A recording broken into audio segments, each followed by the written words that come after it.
उठण्याचा सुगंध, रांगोळीचा थाट, दिव्यांची आरास, फराळाचे ताट, फटाक्यांची आतिषबाजी, आनंदाची लाट, नूतन वर्षाची चाहूल आणि दिवाळीची पहाट. तुम्हा सर्वांना दिवाळी लक्ष्मी पूजनाच्या खूप साऱ्या शुभेच्छा. नमस्कार सर्वांना, मी प्रांजली. या व्हिडिओमध्ये मी तुमच्यासोबत अतिशय साध्या, सोप्या पण पारंपरिक पद्धतीने घरच्या घरी लक्ष्मी पूजन कसे करावे, लक्ष्मी पूजनाचा शुभ मुहूर्त काय आहे. यंदा लक्ष्मी पूजनासाठी 2 शुभ मुहूर्त आहेत. या दोन्हीपैकी कोणत्याही एका मुहूर्तावर तुम्ही लक्ष्मी पूजन करू शकता. लक्ष्मी पूजनासाठी कोणतं साहित्य आपल्याला जवळ घेऊन बसायचं आहे, जेणेकरून लक्ष्मी पूजन करताना मध्येच तुम्हाला उठण्याची गरज पडणार नाही. कोणत्याही पूजेची सुरुवात आपण आचमन आणि संकल्पापासून केली तर ती पूजा सुफळ संपूर्ण होते व त्या पूजेचे आपल्याला पूर्ण पुण्यफळ मिळते असं म्हटलं जातं. आचमन केल्याने आपल्या मनाची व शरीराची शुद्धी होते आणि संकल्प केल्याने आपल्या इच्छा पूर्ण होतात. ती पूजा सिद्धीस जाते असं म्हटलं जातं. कारण संकल्पामध्ये या दिवशी आपण माता लक्ष्मीकडे आपल्या वेगवेगळ्या इच्छा सुद्धा मागणार आहोत. त्यामुळे अगदी डिटेलमध्ये तुम्हाला संकल्प सांगणार आहे, जेणेकरून माता लक्ष्मीची तुमच्यावर भरभरून कृपा व्हावी. आपल्या प्रत्येकालाच संस्कृत मंत्र स्तोत्र येतीलच असं नाही. त्यामुळे मराठीमध्ये मंत्रस्तोत्र म्हणून हे लक्ष्मी पूजन कसं करायचं आहे. त्याचबरोबर फक्त लक्ष्मी पूजन केलं म्हणजे झालं का, माता लक्ष्मीची आपल्यावर कृपा होणार का, असं अजिबात नाही. लक्ष्मी पूजन झाल्यानंतर आपल्याला कोणकोणत्या सेवा करायच्या आहेत हे सुद्धा तुमच्यासोबत शेअर करणार आहे. चला तर मग व्हिडिओला सुरुवात करूया. ज्या घरात, ज्या वास्तूमध्ये शांतता आणि स्वच्छता असते त्याच वास्तूमध्ये माता लक्ष्मी प्रवेश करते आणि तिथे स्थिर राहते. त्यामुळे दिवाळीच्या दिवसामध्ये आपलं घर आणि सर्वात महत्त्वाचं आपल्या घराचं मुख्य प्रवेशद्वार स्वच्छ आणि सुशोभित ठेवा. त्याचबरोबर आपल्या घरामध्ये शांतता ठेवा. दिवाळीच्या दिवसामध्ये तुमचा फ्लॅट असू द्या, तुमचं बैठक घर असू द्या, तुमचं स्वतःचं असू द्या, तुमची भाड्याची एक रूम असू द्या, घराच्या समोर दररोज छोटीशी का होईना रांगोळी काढायची आहे. उंबरठ्याला दिवाळीच्या दिवसामध्ये दररोज हळदीचं लेपन करायचं आहे. घराच्या मुख्य प्रवेशद्वाराला आंब्याच्या पानाचं तोरण लावायचं आहे आणि घराच्या मुख्य प्रवेशद्वारावर कुंकवाने किंवा हळदीने तुम्हाला दररोज एक स्वास्तिक काढायचं आहे. आणि मुख्य प्रवेशद्वाराचं दररोज सकाळी आपली देवपूजा झाली की आणि संध्याकाळी जी दिवे लागण्याची वेळ असते त्या वेळेमध्ये मुख्य प्रवेशद्वाराचं पूजन करायचं. दरवाजामध्ये एक दिवा लावायचा आणि दरवाजामध्ये धूप अगरबत्ती लावायची आहे. कारण मुख्य प्रवेशद्वारामधूनच माता लक्ष्मी आपल्या घरामध्ये प्रवेश करणार आहे. लक्ष्मी पूजनाच्या दिवशी जिथे तुम्ही लक्ष्मी पूजन करणार आहात, सुरुवातीला ती जागा स्वच्छ करून घ्यायची. त्या जागेवर जिथे तुम्ही चौरंग किंवा पाट ठेवणार आहात, ज्यावर तुम्ही पूजा मांडणी करणार आहात, त्या अगोदर फरशीवर एक स्वास्तिक काढायचं. त्यावर हळद कुंकू अर्पण करून घ्यायचं. त्यानंतर चौरंग किंवा पाट मांडायचा, त्यावर वस्त्र अंथरून घ्यायचं आहे. कोणत्याही पूजनाची सुरुवात आपण दीपपूजनाने करत असतो, त्यामुळे सर्वप्रथम दिवा लावून घ्यायचा आहे. दिवा कधीही डायरेक्ट खाली ठेवायचा नसतो, दिव्याला आसन द्यायचं असतं. त्यामुळे थोड्याशा अक्षदा ठेवायच्या, त्यावर हळद कुंकू अर्पण करून घ्यायचं आणि त्यावर आपल्याला दिवा ठेवायचा आहे. दिवाळीचं लक्ष्मी पूजन आहे, त्यामुळे पणत्या सुद्धा लावून घ्यायच्या आहेत आणि एक तुपाचं निरांजन सुद्धा लावायचं आहे. दीप प्रज्वलित केल्यानंतर दिव्याला हळद कुंकू अक्षदा एक फूल अर्पण करायचं आहे. श्री दीपदेवताभ्यो नमः. हे दीपदेवता, मी तुम्हाला हळद कुंकू अक्षदा फूल अर्पण करत आहे आणि नमस्कार करायचा. सर्वप्रथम आता मी तुम्हाला सुरुवातीला सांगितल्याप्रमाणे पूजेची सुरुवात आपल्याला आचमनापासून करायची आहे. आचमन करण्यासाठी एक ताम्हण घ्यायचं. एका पेल्यामध्ये पाणी घ्यायचं, स्वच्छ पिण्याचं पाणी घ्यायचं. त्यामध्ये चमचा किंवा पळी घ्यायची आहे. आपला उजवा हात ताम्हणावर धरायचा, डाव्या हाताने उजव्या हातावर पाणी घ्यायचं. ते ओम केशवाय नमः हा मंत्र म्हणायचा आणि ते पाणी आपल्याला प्यायचं आहे. परत दुसऱ्या वेळी उजव्या हातावर पाणी घ्यायचं, त्यावेळेला ओम नारायणाय नमः म्हणायचं आणि ते पाणी पिऊन घ्यायचं आहे. परत तिसऱ्या वेळेला उजव्या हातावर पाणी घ्यायचं, ओम माधवाय नमः म्हणायचं आणि ते पाणी पिऊन घ्यायचं आहे. आणि चौथ्या वेळेस मात्र ते पाणी आपल्याला ताम्हणात सोडायचं आहे. हातावर पाणी घेऊन म्हणायचं ओम गोविंदाय नमः आणि ते पाणी ताम्हणामध्ये सोडायचं आहे. त्यानंतर आता आपल्याला संकल्प करायचा आहे. संकल्प करण्यासाठी आपल्या उजव्या हातावर थोडंसं पाणी घ्यायचं. उजव्या हातावर डाव्या हाताने हळद कुंकू अक्षदा एक फूल ठेवायचं आणि संकल्प करायचा आहे. संकल्प करत असताना तुमचं पूर्ण नाव आणि तुमच्या गोत्राचा उच्चार करायचा आहे. तुम्हाला तुमचं गोत्र माहित नसेल तर काश्यप गोत्र म्हणायचं आहे. आणि लक्ष्मी पूजनाच्या दिवशीची तारीख वार याचा सुद्धा उल्लेख तुम्हाला करायचा आहे.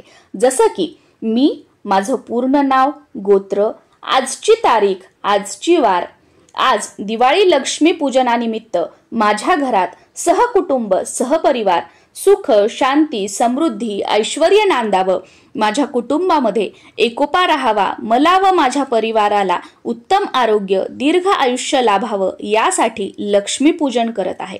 माता लक्ष्मी, तुम्ही माझ्या घरामध्ये स्थिर व चिरकाल राहावं व तुमच्या आशीर्वादाने माझ्या घरात धनधान्यामध्ये बरकत राहावी ही तुम्हाला प्रार्थना करते, विनंती करते असं म्हणायचं आणि आपल्या हातातील पाणी तामणामध्ये सोडायचं आहे. त्यानंतर आपल्याला कलशाची स्थापना करायची आहे.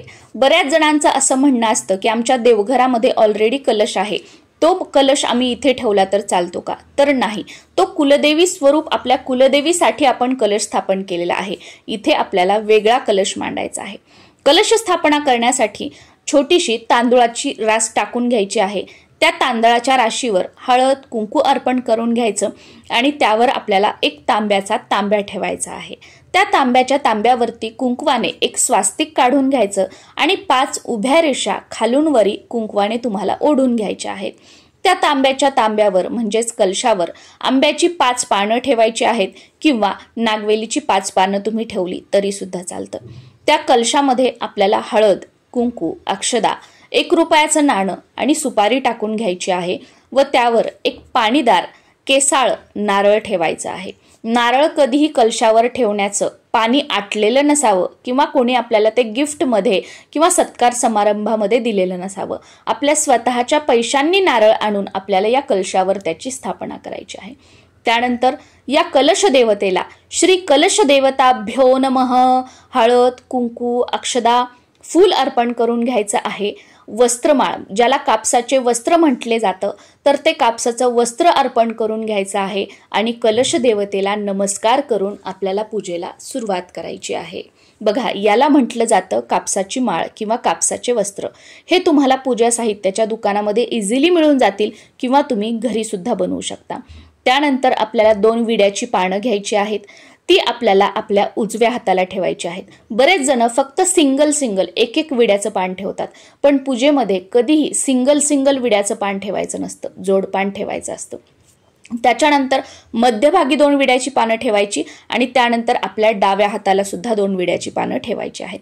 तिन्ही विड्याच्या पानावर थोड्याशा अक्षदा टाकून घ्यायच्या आहेत आणि त्यावर हळद कुंकू अर्पण करून घ्यायचं आहे. जे आपल्या डाव्या हाताला विड्याचं पान आहे त्यावर गणपती बाप्पांची मूर्ती ठेवायची आहे. जे मधलं विड्याचं पान आहे त्यावर श्रीयंत्र ठेवायचं आहे आणि जे आपल्या उजव्या हाताला विड्याचं पान आहे त्यावर आपल्याला कुबेर यंत्र ठेवायचं आहे. आता गणपती बाप्पांची मूर्ती तुम्हाला ठेवायची नसेल तर तुम्ही गणपती बाप्पा स्वरूप म्हणून एक सुपारी सुद्धा ठेवू शकता. तुमच्याकडे श्रीयंत्र नसेल, तुमच्याकडे माता लक्ष्मीची मूर्ती असेल तर तुम्ही ती ठेवली तरी सुद्धा चालतं मधल्या पानावर. आता तुमच्याकडे श्रीयंत्र सुद्धा नाहीये, माता लक्ष्मीची मूर्ती सुद्धा नाहीये, तर तुम्ही माता लक्ष्मी स्वरूप मधल्या पानावर एक सुपारी ठेवली तरी सुद्धा चालतं. तुमच्याकडे कुबेर यंत्र असेल तर कुबेर यंत्र ठेवायचं. तुमच्याकडे कुबेर भगवानांची मूर्ती असेल तर ती ठेवायची किंवा हे दोन्हीही नसेल तर कुबेर स्वरूप एक सुपारी तुम्ही उजव्या पानावर ठेवली तरी सुद्धा चालेल.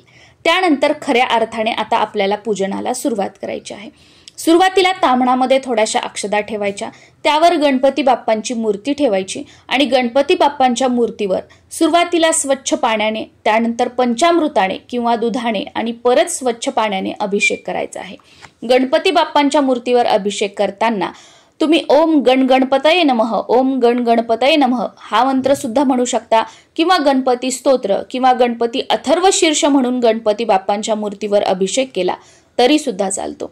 लक्ष्मी पूजन म्हणजे फक्त मोठं डेकोरेशन केलं आणि पूजा मांडली म्हणजे झालं का, असं अजिबात नाहीये.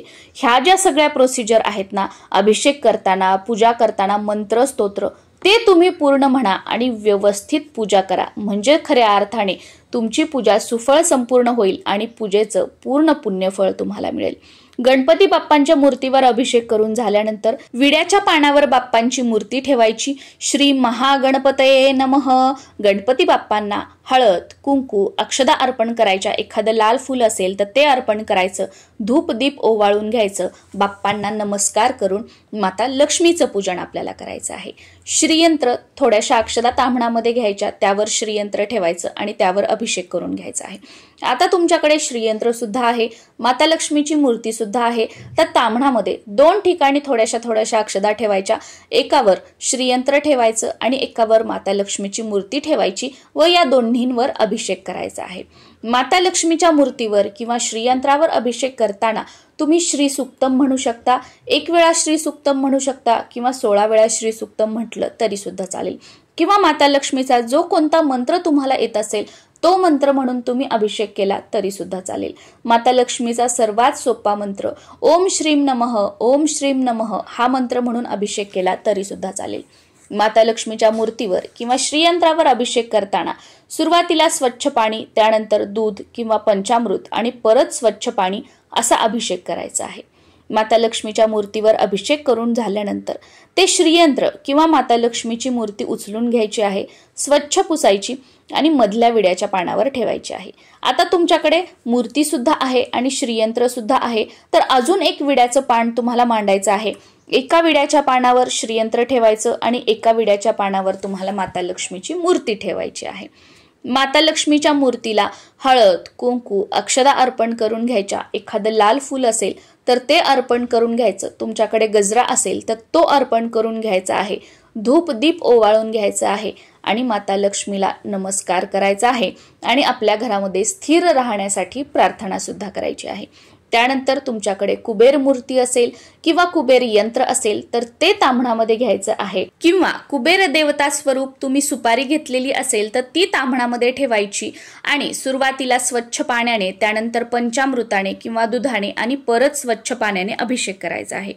कुबेर भगवानांच्या मूर्तीवर किंवा यंत्रावर अभिषेक करताना तुम्ही या दोन्हीपैकी कोणताही एक मंत्र म्हणू शकता. पहिला मंत्र ओम वैश्रवणाय स्वाहा, ओम श्री, ओम ह्रीम श्रीम ह्रीम क्लीम श्रीम वित्तेश्वराय नमः. परत एकदा मंत्र सांगते.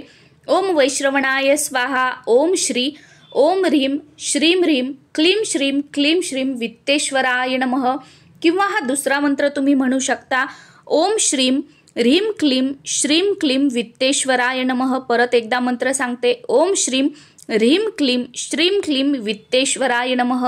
हे दोन्हीही मंत्र आणि सर्व सेवा तुम्हाला खाली डिस्क्रिप्शन बॉक्समध्ये सुद्धा वाचायला आणि बघायला मिळतील. त्याचा तुम्ही स्क्रीनशॉट काढून घेऊ शकता आणि पूजा करताना त्यामध्ये बघून तुम्ही सर्व मंत्र स्तोत्र म्हणू शकता. अभिषेक झाल्यानंतर कुबेर भगवानांची मूर्ती किंवा यंत्र विड्याच्या पानावर ठेवायचं आहे. श्री कुबेर देवताभ्यो नमः. कुबेर भगवानांना हळद, कुंकू, अक्षदा, एखादं फूल अर्पण करून घ्यायचं आहे. धूप दीप ओवाळायचं आहे, नमस्कार करायचा आहे आणि त्यानंतर आपल्याला धान्याची पूजा करायची आहे. इथे तुम्ही 5 प्रकारचे धान्य, 7 प्रकारचे धान्य किंवा 9 प्रकारचे धान्य सुद्धा घेऊ शकता. हे धान्य तुम्ही तुमच्या घरामध्ये ज्या काही वाट्या असतात त्यामध्ये घेऊ शकता किंवा तुम्ही धान्याच्या राशी टाकल्या तरी सुद्धा चालू शकतं. किंवा असे छोटे छोटे बोळके किंवा याला सुगड म्हटलं जातं, अशा सुगडांमध्ये तुम्ही ते धान्य ठेवून त्यांचं पूजन केलं तरी सुद्धा चालू शकतं. ज्या काही राशी, सुगड किंवा वाट्या तुम्ही ठेवणार आहात तर त्या ठेवण्यापूर्वी त्यांना आपल्याला आसन द्यायचं आहे. म्हणजे थोड्याशा अक्षदा ठेवायच्या, त्यावर हळद कुंकू अर्पण करून घ्यायचं आणि त्यावर जेवढ्या प्रकारचं धान्य तुम्ही घेतलेलं आहे ते धान्य तुम्हाला ठेवायचं आहे. त्या धान्याला हळद, कुंकू, अक्षदा अर्पण करून घ्यायच्या आहेत, फूल अर्पण करून घ्यायचं आहे. आणि लक्ष्मी पूजनाच्या दिवशी धन्याला खूप जास्त महत्त्व आहे. त्या सर्व धान्यांवर तुम्हाला थोडे धने सुद्धा वाहून घ्यायचे आहेत. जे धान्य घेणार आहात त्यापैकी एका सुगडमध्ये किंवा एका वाटीमध्ये तुम्ही जे काही नाणे असतात, 1 रुपयाचं, 2 रुपयाचं, 5 रुपयाचं चिल्लर असतं ते सुद्धा तुम्ही धन म्हणून घेऊ शकता आणि त्याचं सुद्धा पूजन करू शकता. इथे सुरुवातीला पूजन करताना माझ्या वस्त्रमाळ अर्पण करायच्या राहिलेल्या होत्या, तर त्या सर्व वस्त्रमाळी मी आता सर्व देवी देवतांना अर्पण करून घेत आहे. तुमच्याकडे माता लक्ष्मीचा फोटो असेल तर तो अगोदरच तुम्हाला स्वच्छ पुसून घ्यायचा, त्याला फुलं, वस्त्रमाळ अर्पण करून घ्यायची आणि तो ठेवायचा आहे. किंवा तुमच्याकडे जर माता लक्ष्मीची मातीची मूर्ती लक्ष्मी पूजनात वापरण्याची पद्धत असेल तर ती माता लक्ष्मीची मूर्ती तुम्हाला मध्यभागी ठेवून घ्यायची आहे आणि माता लक्ष्मीचं पूजन तुम्हाला करून घ्यायचं आहे. लक्ष्मी पूजनामध्ये सर्वात जास्त महत्त्व असतं ते म्हणजे केरसुनीच्या पूजेला। त्यामुळे अशी एक छोटीशी किंवा मोठी तुम्हाला जशी केरसुनी घ्यायची आहे ती घ्यायची, थोड्याशा अक्षदा ठेवायच्या, त्यावर केरसुनी ठेवायची आणि केरसुनीला हळद कुंकू अक्षदा फूल वाहून नमस्कार करून केरसुनीचे सुद्धा पूजन करून घ्यायचं आहे। या दिवशी पैशांचं सुद्धा पूजन केलं जातं। बँकेमधून नवीन कोऱ्या नोटाचं एक बंडल आणलं जातं आणि त्यांचं पूजन केलं जातं। नंतर लक्ष्मी पूजन झाल्यावर हे बंडल वर्षभर आपल्या तिजोरीमध्ये ठेवलं जातं आणि परत पुढच्या वर्षी नवीन बंडल आणून त्याचं पूजन केलं जातं आणि हे पहिलं बंडल खर्च करण्यासाठी आपण घेत असतो। तर त्या पैशांचं पूजन करून इथे मी घेतलेलं आहे। त्यानंतर तुमच्याकडे जे काही तुमच्या घरामध्ये सोनं आहे, जे तुम्ही डे टू डे लाईफ मध्ये वापरता, जसं की सगळं लॉकर मधून सोनं आणून त्याचं पूजन नाही करायचं।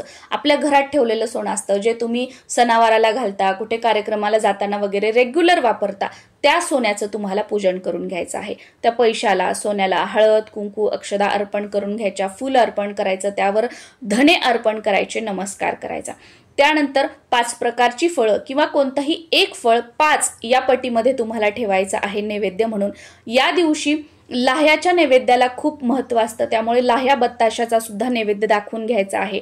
दिवाळीसाठी तुम्ही जे काही फराळाचे पदार्थ बनवलेले असतील त्याचा सुद्धा नैवेद्य दाखवून घ्यायचा आणि त्यानंतर आरती करायची। आरती करताना सुरुवातीला गणपती बाप्पांची, त्यानंतर माता लक्ष्मीची, त्यानंतर तुमच्या कुलदेवीची, त्यानंतर तुमच्या कुलदैवताची आणि शेवटी तुमच्या गुरूंची आरती करून आपली पूजा ही संपन्न होते। आणि त्यानंतर ज्या काही आता आपल्याला सेवा करायच्या आहेत त्या तुम्हाला करायच्या आहेत। या सर्व आरत्या मी आपल्या चॅनलवर अपलोड केलेल्या आहेत। या सर्व आरत्या एकत्रितपणे सुद्धा आणि वेगवेगळ्या पण आरत्या अपलोड केलेल्या आहेत। सर्व आरत्या विदाऊट म्युझिक आहेत, त्यामुळे अगदी पटकन होतात।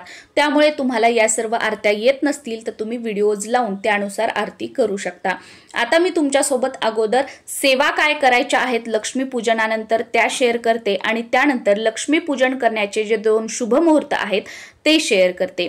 सर्वप्रथम श्री स्वामी समर्थ या मंत्राची 1 माळ जप करायचा आहे। विष्णू गायत्री मंत्राचा 1 माळ जप करायचा आहे। लक्ष्मी गायत्री मंत्राचा 1 माळ जप करायचा आहे। कमलात्मक मंत्राचा 1 माळ जप करायचा आहे। षोडशी मंत्राचा 1 माळ जप करायचा आहे। कुबेर मंत्राचा 1 माळ जप करायचा आहे। गीतेचा 15वा अध्याय वाचायचा आहे। तसेच गीतेची 18 नावं सुद्धा म्हणायची आहेत। त्यानंतर 1 वेळा व्यंकटेश स्तोत्र म्हणायचं आहे, 1 वेळा विष्णू सहस्त्रनाम म्हणायचं आहे आणि 1 वेळा श्री रामरक्षा म्हणायची आहे। आता एक माळ तुम्हाला जप करणं शक्य नसेल तर तुम्ही 11 वेळा 21 वेळा किंवा 51 वेळा प्रत्येक मंत्र म्हटला तरी सुद्धा चालेल, पण वर्षातून 1 वेळा लक्ष्मी पूजन येतं तर एक माळ आपण जप केला तर अतिशय उत्तम आहे। या सर्व सेवा नित्य सेवेचं जे आपलं स्तोत्र मंत्र पुस्तक आहे त्यामध्ये तुम्हाला मिळून जातील किंवा खाली डिस्क्रिप्शन मध्ये सुद्धा मी तुमच्यासोबत शेअर केलेले आहेत। या वर्षी अमावस्या तिथी 2 दिवस आल्या कारणाने नेमकं लक्ष्मी पूजन कधी करावं हा प्रश्न तुम्हाला पडत असेल तर चला अमावस्या तिथी कधी सुरू होत आहे आणि कधी संपत आहे हे तुम्हाला अगोदर सांगते। अमावस्या तिथी ही 20 ऑक्टोबर 2025 वार सोमवार या दिवशी दुपारी 3:44 सुरू होत आहे आणि दुसऱ्या दिवशी म्हणजेच 21 ऑक्टोबर 2025 वार मंगळवार या दिवशी सायंकाळी 5:54 संपत आहे। लक्ष्मी पूजन हे नेहमी आपण अमावस्या तिथीमध्ये करतो, त्यामुळे 20 तारखेला सायंकाळी आपल्याला लक्ष्मी पूजन करायचं आहे। आता 20 तारखेला जर काही अडचणींमुळे तुम्ही लक्ष्मी पूजन नाही करू शकला तर तुम्ही 21 तारखेला केलं तरी सुद्धा चालेल, कारण 21 तारखेची अमावस्या तिथी ही सूर्याने बघितलेली आहे, त्यामुळे अमावस्या दिवसभर मान्य असणार आहे। पण तुम्ही 20 तारखेलाच लक्ष्मी पूजन करण्याचा प्रयत्न करा किंवा तुमची इच्छा असेल तर तुम्ही 20 आणि 21 तारखेला दोन्ही दिवस लक्ष्मी पूजन केलं तरी सुद्धा चालू शकतं। लक्ष्मी पूजनाचा शुभ मुहूर्त, पहिला शुभ मुहूर्त हा 20 ऑक्टोबर 2025 रोजी संध्याकाळी 7:08 पासून ते रात्री 8:18 पर्यंत आहे। या वेळेमध्ये तुम्ही लक्ष्मी पूजन करू शकता। प्रदोष काळामध्ये लक्ष्मी पूजन करणं सुद्धा अतिशय शुभ मानलं जातं। प्रदोष काळ हा माता लक्ष्मीचं आपल्या घरामध्ये आगमन होण्याचा काळ सुद्धा मानला जातो, ज्याला आपण आपल्या रोजच्या बोलीभाषेमध्ये दिवे लागणीची वेळ म्हणतो, तर त्या वेळेमध्ये सुद्धा तुम्ही लक्ष्मी पूजन करू शकता। तर या दिवशीचा प्रदोष काळ हा सायंकाळी 5:46 पासून ते रात्री 8:18 पर्यंत आहे, त्यामुळे या प्रदोष काळामध्ये सुद्धा तुम्ही लक्ष्मी पूजन करू शकता। आय होप लक्ष्मीपूजन करण्याची सविस्तर माहिती तुम्हाला मिळालेली असेल. पण तरी सुद्धा अजून काही प्रश्न असतील तर खाली कॉमेंट बॉक्समध्ये तुम्ही विचारू शकता. नक्कीच त्यांची उत्तरं देण्याचा मी प्रयत्न करेल. नमस्कार. परत एकदा तुम्हा सर्वांना दिवाळी लक्ष्मीपूजनाच्या खूप साऱ्या शुभेच्छा.